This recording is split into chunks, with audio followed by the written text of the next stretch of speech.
Gracias por continuar con nosotros en las mañanas de Nativa. Como ustedes recordarán, hace una semana aproximadamente estuvo con nosotros el señor Augusto Ramos Dolmos, presidente de la Confederación Nacional de Trabajadores de Construcción Civil. Estuvo con nosotros en el programa porque venía a contarnos de los esfuerzos que se estaban haciendo para establecer una negociación colectiva e incluso la posibilidad de irse a una huelga frente a algunas demandas que exigían del Ministerio de Vivienda. Y una de las cosas que planteaban en sus requerimientos, en su pliego de reclamos, tenía que ver con dejar nulos los aportes obligatorios del 2% mensual que cada trabajador de construcción civil hace al CONAFOBICER. ¿Qué cosa es el CONAFOBICER? Es un fondo que fue creado en el año 77 con el objetivo de construir vivienda social para los trabajadores de construcción civil. Bueno, el señor Ramos Dolmos dijo una serie de cosas que nuestro invitado quiere poner en duda. Y probablemente con razón, porque siente que no todo lo que se dijo en esa conversación se ajusta a la verdad. Y Rudecindo Vega, gerente general del Fondo de Trabajadores de Construcción Civil, justamente del CONAFOBICER, está con nosotros para hablar de ese tema e intentar de alguna manera plantear la posición del fondo frente a lo que dijo el señor Ramos Dolmos. Rudy, ¿cómo te va? Bienvenido. Qué gusto hablar contigo. Gracias, Carlos. Gracias por acompañarnos. Gracias, ¿no? Muchas gracias por la oportunidad. ¿Qué me ha faltado decir respecto al CONAFOBICER que no haya dicho Rudy? No, yo creo que hay que poner primero, conocer un poquito el sector. Exactamente. ¿no? Mira, el sector construcción tiene históricamente dos gremios reconocidos, institucionalizados, los formales, los que de una u otra manera representan la formalidad, la institucionalidad en el Perú. Por el lado de los empresarios es la Cámara Peruana de Construcción y por el lado de los trabajadores es la Federación de Trabajadores de Construcción Civil del Perú. Ahora, la federación que no es la confederación. Que no es, ¿verdad? Entonces, esas dos instituciones en 1977, justamente en una negociación colectiva, se pusieron de acuerdo y decidieron crear el CONAFOBICER, el fondo. Entonces, por eso que es un fondo privado y es un fondo creado por CAPECO y por la Federación de Trabajadores de Construcción Civil. En el camino, cuando ya entenderás que hasta los fines de los 90, el 2000, la actividad de la construcción siempre ha sido importante, pero tenía mucho altibajo. ¿Cuándo viene el boom de la construcción, Carlos? El boom de la construcción comienza a partir del año 2001, 2002, 2003. Más aún, las nuevas políticas de vivienda y de edificaciones, Mi Vivienda, Techo Propio, comienzan de esa época. Entonces, al existir el boom, comienza obviamente el sector a crecer y el fondo recién comienza a tener algo de importancia, ¿verdad? Porque comienza a recaudar, porque hay obra, porque hay construcción y esta se va desarrollando en todo el país. Curiosamente, en ese boom van apareciendo también algunos problemas. Para mi modo de ver, el sector construcción padece tres problemas grandes. Dime. Uno es el de la informalidad. Seguro. ¿Verdad?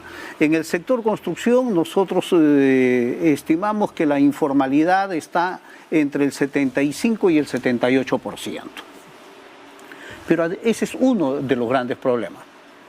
Obviamente, en vivienda informal, en obras de construcción informales, no hay recaudación, no hay empleo, no hay empleo digno, ¿verdad? No hay cumplimiento ni siquiera del régimen de trabajadores de construcción civil, del régimen laboral. Segunda cosa que aparece con mucha fuerza en esa época es la extorsión y la violencia. Seguro. ¿Ya? Entonces, eso se comenzó a... Más aún, la extorsión y la violencia que hoy padecemos en todas las actividades en el Perú, nació en el sector construcción. Y eso hay que decirlo de esa manera. Y en el caso de los gremios, incluso fueron apareciendo algunos gremios paralelos. Algunas bandas que se inscribían como sindicatos.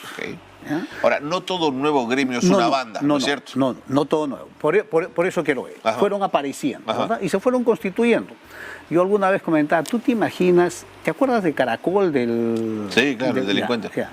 Caracol tenía bajo su dirección 19 sindicatos de construcción civil. Toma. Tú dices, eso es, no, pues eso eran bandas inscritas como sindicatos. No, sin duda. Claro. Y en el camino, obviamente, fueron dividiéndose. Hay dirigentes que fueron expulsados de la federación por malas prácticas, y esos dirigentes fueron formando sus sindicatos, han ido formando sus federaciones, y está bien. Si ellos han formado, está bien, y ojalá que realicen sus actividades de representación manera, gremial, por supuesto.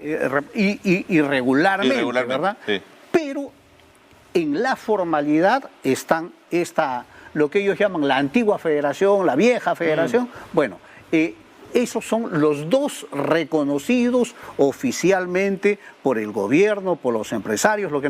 Cuando la federación negocia y Capeco negocian, todos los años son los dos únicos gremios que negocian el pliego de reclamos y las condiciones laborales. Pero cuando se ponen de acuerdo, todos los beneficios que ha conseguido la federación en los 20 años les beneficia a todo el mundo, ¿verdad? ¿Por qué esa mesa no podría abrirse a otros actores que representen al gremio, a los trabajadores de construcción civil? Porque el mundo sindical tiene su propia dinámica y entonces hay divergencias, hay posiciones diferentes y la pluralidad sindical se reconoce. Pero las normas dicen que el gremio mayoritario es el que negocia la negociación colectiva, y el gremio mayoritario históricamente reconocido públicamente es la federación, ¿no? Concretamente, Ramos Dolmos nos dijo: este fondo solo debe construir casas y no construye casas teniendo 750 millones de soles. Mira, falso. ¿Por qué? Porque cuando crean el fondo, lo crean con 3 objetivos muy claros. ¿Con 3 entonces? Sí. El primer objetivo claro fue el fomento a la vivienda. Por eso se llama fomento para la vivienda para los trabajadores. 2, construcción de centros recreacionales.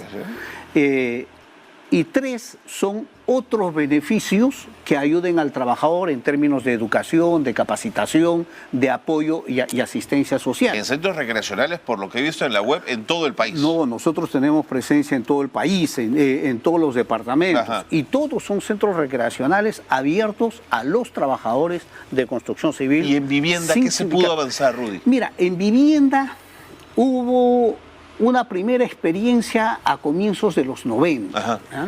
Y la primera experiencia fue un programa de vivienda en Villa El Salvador. Fue entrega de lotes.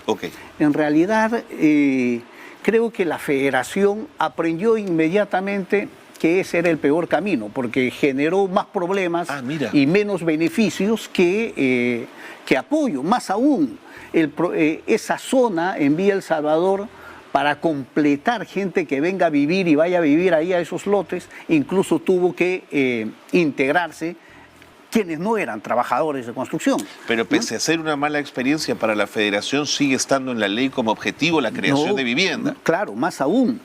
Cuando yo me integré el año 2015, el año 2016 hicimos una feria grande de vivienda. Más aún, en la gestión con el gobierno, conseguimos que el gobierno nos diera un número importante de bonos para ser considerados y adjudicados a los trabajadores de construcción civil. Hicimos una feria, asistieron muchos en el local de la federación, asistieron muchísimas familias, se inscribieron alrededor de 700 en 3 días, y lamentablemente después de todos los trámites, por el diseño del sistema financiero, comenzaron a sacarlos. Recuerda, Carlos, que... sí, ¿no? Claro, recuerda que el trabajador de construcción tiene un tema que es duro, que es la estacionalidad. No tiene un trabajo permanente. Entonces, el sistema financiero, cuando mira que hay bache en la remuneración, no es que el trabajador no esté trabajando en ese periodo, está cacholeando, está buscando, ¿no? Pero para el sistema financiero es como si no existiera. Como no existiera. Entonces, hay límites en el diseño que se han hecho, que se han trabajado. Por ejemplo, ahora seguimos con las actuales autoridades haciendo mejoras. Ojalá que en los próximos meses haya ya un programa acotado, especializado, ¿no? Pero está ahí, ¿no? Ahora, claro, dicen, con eso nos hubieran dado. Mira, hay gremios y hay líderes que hace tiempo quisieran que el fondo desaparezca.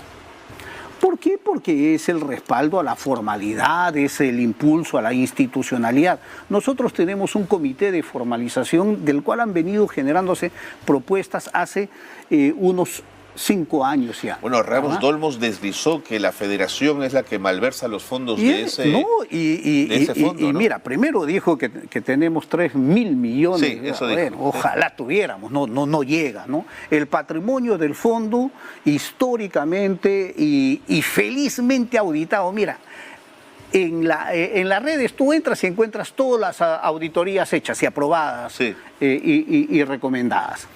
El patrimonio del fondo llega a bordear los 450 millones de soles. Es el patrimonio institucional, con todos los bienes, con todos los fondos que se recaudan, ¿no? Se han recaudado alrededor de 750 millones en los últimos años y yo te diría sí, en la recaudación, pero ¿y en qué se invierte? Nosotros hacemos todos los años una campaña de Navidad que se reparten a todos los trabajadores, incluidos a los afiliados a la federación de ellos. Hacemos campañas de útiles escolares. Tenemos el programa de certificación ocupacional. A los trabajadores que nunca han estudiado pero que son expertos en su oficio, les damos programas de certificación ocupacional gratuita. ¿Para qué? Para elevar su productividad y elevar su nivel de ingresos. Claro. Hacemos campañas de capacitación nacional, ¿verdad? Tenemos el programa de apoyo social al trabajador para brindarle salud. Tenemos ahora que se viene ya a funcionar, la EPS, que lo estamos creando conjuntamente para brindar salud a los trabajadores. Mira, yo tengo que reconocer y felicitar incluso a la forma tan conservadora como los dirigentes de la federación habían administrado y han administrado por cuidar los dineros, dices tú. Sí. Sí, muy conservadores, pero claro, cumpliendo los beneficios. Y quizás ya luego lo hemos ido modernizando y ampliando en ese criterio, ¿no? Rudy, pero el directorio del fondo tiene representación de los trabajadores en minoría. Digamos, está el ministerio es mayoría. Según contó Ramos Dolmos, ¿no? Que estaba el representante del Ministerio de Vivienda, el representante del Ministerio de Economía, uno más que no recuerdo, y ellos. No, el directorio se conforma por 7 personas. Cuéntame. De las 7 personas, 4 son dirigentes de la federación. Ok. 4. Ya son la mayoría. Ya son mayoría entonces. ¿no? Okay. Entonces hay un representante de la Cámara Peruana de la Construcción. Okay. Uno de Capeco. Uno de Capeco. Uno del Ministerio de Trabajo y uno del Ministerio de Vivienda que lo preside. No hay una economía, pero, entonces yo me confundí. No, de Trabajo. De Ministerio de Trabajo y Ministerio de Economía, que es el que preside el fondo, ¿no? Y lo que yo te diría, lo mejor que le ha ocurrido al fondo es tener esa composición en el directorio. Es una composición tripartita que funciona. Fíjate, es trabajadores. Pero me cuentas otra cosa, Rudy, porque acá el directorio es de los trabajadores, claramente. Digamos. Claro. Entonces, por eso te decía, hay una serie de lecturas muy imprecisas. Por ejemplo, señalar este tipo de cosas. Luego decir que el fondo otorga créditos para carros y para casas a los... No es cierto. No, para nada. Mira... no es cierto, no ha existido ni para atrás y no existe ahora, porque si el día que el fondo quisiera hacer eso, ten la seguridad que con la demanda que habría de los trabajadores, el fondo desaparecería a los 2 años. ¿Tiene algún comité de vigilancia el fondo? No tiene un comité de vigilancia, tiene un comité directivo y tiene ya luego la parte más operativa y la parte gerencial. Última de Ramos Dolmos, que también quería preguntarte, sueldos dorados para los 7 miembros en su directorio, que estarían recibiendo más de 11.000 soles mensuales, decía él. Y yo te diría, está bordeando poco menos que los 10.000.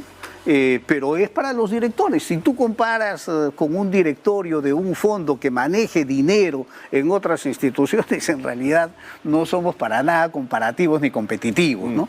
Y más bien dentro de este escenario lo que, como te digo, hay una administración muy responsable. Las empresas usualmente tienen directorios, más aún que manejen fondos en donde los ingresos son muy elevados. O De sea, acuerdo. lo que yo sí ahí Sí. más bien creo que en el caso de estas instancias de los gremios sindicales paralelos, que yo te digo, hay que respetar la pluralidad y la Seguro. libertad sindical, pero en algún momento nosotros le hemos pedido al Ministerio de Trabajo, lo hemos solicitado incluso conjuntamente con CAPECO, que el Perú necesita hoy una reinscripción de todos los sindicatos y de todas las federaciones, con la finalidad de identificar a la cantidad de prontuariados Entiendo. que hay en muchos de ellos y con seguridad. ¿Sientes que no hay un sinceramiento de quienes están en el mundo gremial y quienes no? Sí, por eso lo estamos pidiendo y lo hemos pedido, ¿no? Más aún a 7, 8 ministros de trabajo le hemos planteado, gobiernos le hemos planteado el tema, ¿no? Quieren combatir la delincuencia, quieren combatir la extorsión, quieren combatir el tema en el sector construcción, entonces comiencen con una reinscripción y ahí se van a dar cuenta que seguramente muchos de los, entre comillas, pseudo sindicatos van a desaparecer. Me has hecho recordar cómo este pseudo sindicato, el FENATE, consiguió inscripción en el Ministerio de Trabajo para tomar la derrama magisterial que es de los maestros, ¿no es cierto? Eso es algo que nosotros tratamos de cuidar y de preservar. Que lo que ocurrió con el FENATE no ocurra en el sector construcción. Claro. Y hay muchos que quisieran hacer Quisieran eso. Sí. Ok. Rudy, muchas gracias por No, haber estado muy con nosotros. amable a Siempre ti. es un gusto conversar contigo. Gracias, Carlos. Muy bien, entonces tuvimos en el programa a Rudecindo Vega, gerente general del Fondo de Trabajadores de Construcción Civil, el CONAFOBICER, y la semana pasada el señor Augusto Ramos Dolmos de la Confederación Nacional de Trabajadores de Construcción Civil, que también nos daba sus opiniones en relación a este tema.